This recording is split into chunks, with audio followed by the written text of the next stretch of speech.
This is Sofaville Presents, Episode 10, Worst Invention Ever, with Sophie Kamal as the Anonymous Inventor.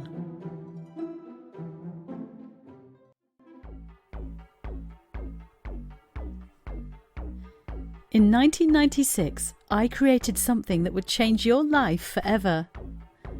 Now, usually when people say that, you think, oh, goody, what was it? The toaster? Decaf coffee? Did you discover the hamster? Oh, I love hamsters with their little fluffy bottoms and their cheeks and... No, nothing so heartwarming. No, I invented something much worse. I invented the pop-up window on internet pages. I'll explain. I was a computer programmer and it had been a bad week. It was just before the internet bubble had really started inflating. I was writing code for a company that would be best described as a sweatshop, except without producing snazzy trainers or smartphones. My husband was being a dick. My boss had given me horrible deadlines and, well, I just felt like I hated people. Know what I mean? Even when I was commuting, it seemed to me they'd scraped up all the detritus of humanity and forced them into one train. If I opened doors for anyone, they never said thank you. They just strolled straight through without so much as a by your leave. I let people pass me on thin pavements. No acknowledgement. I even gave up seats on the tube without any form of appreciation. We're talking the social skills of someone half wasp, half hermit. It all just got a bit too much. So, one evening I was doing some coding and kept getting it wrong. Warning messages continually appeared telling me to rewrite my work. I was ready to put my fist through the screen. And then suddenly, it hit me.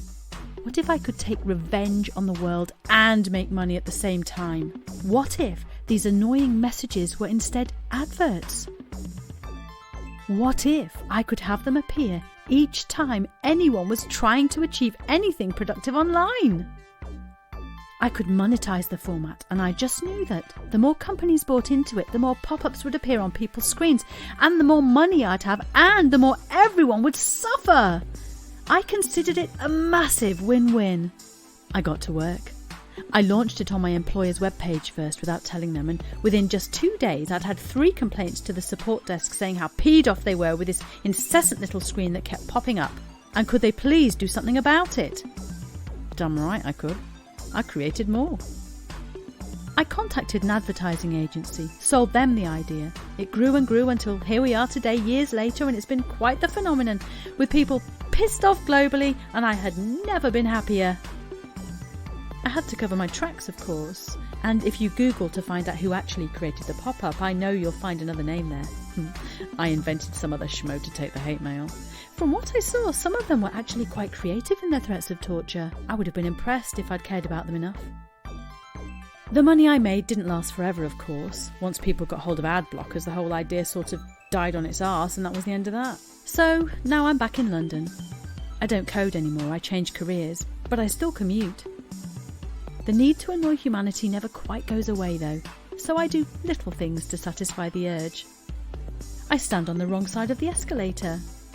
I don't move down inside train carriages when I board. Walk slowly in front of people when they're clearly in a rush.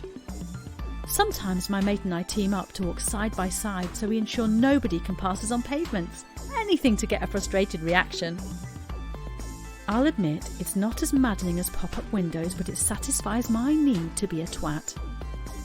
And what would London be without people like me? It might run smoothly. I mean, God forbid. You have been listening to This is Sofaville, Worst Invention Ever, with Sophie Kamal as the Anonymous Inventor. Recorded in May 2022, Worst Invention Ever was written and created by Ronald Moja for This is Sofaville. Don't forget to subscribe wherever you listen to your podcasts. For all social media pages on Twitter, Instagram and Facebook, please follow us at This is Sofaville, where you can find updates on all future productions.